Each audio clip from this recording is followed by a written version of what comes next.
оноос эхлэн бизнест нээлттэй орон боллоо гэдгээ дэлхийн нийтэд зарлана гэж ерөнхий сайд Алт Уяг мэдээллээ.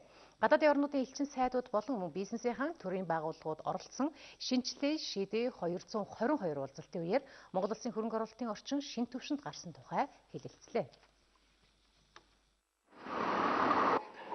Шинжил шийдвэрийн 222 уулзалтад Монгол улсад суугаа элчин сайдууд болон гадаадын компаниудын 170 гаруй төлөөлөл оролцлоо. Уулзалтын үеэр Монгол улс гадаадын хөрөнгө оруулалт тал дээр алдсан зүйл ихвээ. Энэ асуудал 2013 оны турш яригдлаа.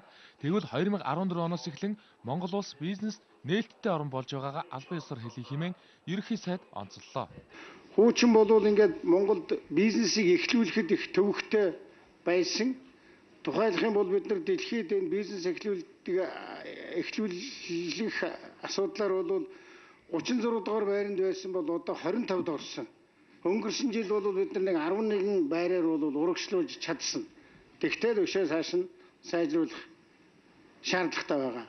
За барилга байшинтай холбоотой барилга эхлүүлэх асуудал, барилгын зөвшөөрлөлтөй холбоотой асуудал бас нэлээд хүнд асуудал байсан.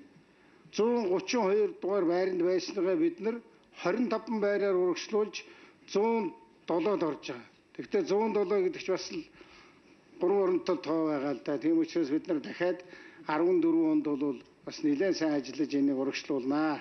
Биднес ингээд хөрөнгө оруулалтын хууль, хөрөнгө оруулалтын орчин гэл олон зүйлсүүдийг шинжиллээ. Гэтэ тэр хүн чинь өөрөө нэг сонгосын буугаас хурж ихэд агентлаг төр өдрөхэд хин нэгэн хүн гараас нь хөдлөд авч яваад тийм үү. Асар олон зүйлсүүдийг энгийнээр тайлбарлуулна гэдэг. Та бүртгүүлнэ нэгдүгээр. Хоёр бүртгүүлэхэд таны хаягч хай. За энэ байгууллага энэ хаягаар ордог. Энийн үе таалга нээлттэй байдаг. Дараагийнх нь энэ гэдэг. Үгүй бол хичнээн гоё орчин бий болгоо гэдэг доотлынх нь сервисээр үйлчилгөөр муухай бол энэ чиглэлээр их муу татдаг. Тэгэхээр ерөнхий сайдын хувьд бол аль алингийн нэлээд сайн голчилж реформуудыг бодож бүтэн жилийн хугацаанд хийсэ. Тэг энэ бүх зүйлсүүдийг одоо танилцуулах цаг нь болсон гэдэг. Энэ оныхоо ихэнд танилцуулж байна. Нэг ёсондоо гадаадын жуулчид Монголд ирээд аяллаа маршруттай танилцсны дараа аян замдаа гардаг бол яг л үүнтэй адилхан бизнесийнхэн ч бас газрын зурагтай болоод өсвөө.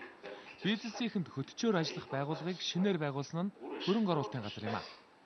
Ер нь идэвхтэй хөрөнгө оруулалт нэг 8000 гаруй компани байж байгаа. Ер нь яг 90 оноос хойш нэг 12000 гаруй компани бүртгүүлсэн байдаг. За зарим нь мэдээж үйл ажиллагаа явуулдаггүй. Ийм компаниуд нэлээд байдаг. Идэвхтэй үйл ажиллагаа нь бол нэг 8000 орчим компани байдаг. За хөрөнгө оруулалтын хэмжээг бол та бүхэн мэдж байгаа. Нийт бол энэ жилийн хувьд бол 11 сард 2.1 тэрбум $. Байж байгаа жилийн эцсийн дун хараахан гараагүй байна. Гэхдээ өнөөг хүртэл тийм ээ 90 оноос хойш өнөөг хүртэл нэг 16 орчим тэрбум $. болж байгаа. 2013 онд жишээлбэл Монгол улсад орж ирсэн гадаадын шууд хөрөнгө оруулалт 50 гаруй хувиар буурсан. Энэ 2 тэрбум гаруй $. Болсон байна тийм. Тэр өөрөөр хэлбэл гадаадын хөрөнгө оруулалт хүгээр Монгол улс явахгүй. Энэ бол ерөөсөө эдийн засгийн хуулийн зөвхөн Монгол жижиг буурай гэдэгтэй биш хамгийн өндөр хөгжилтэй том улсууд ч гэсэн гадаадын хөрөнгө оруулалтыг татахын төлөө амьдардаг. Одоо Монгол улс дэлхийд ихэнд өөрийгөө сурчлахал үлдлээ гэж эдийн засгчид онцолж байлаа. Гадаадын хөрөнгө оруулалтыг дэмжих хууль эрхцэн орчин сүм бүрдснээс гадна эдийн засаг хурдтай өсөх боломж бүрдлээ гэдгээ олон улсад таниулахын чухал байгааг чуулганд оролцогчид мөн хэлж байсан юм а.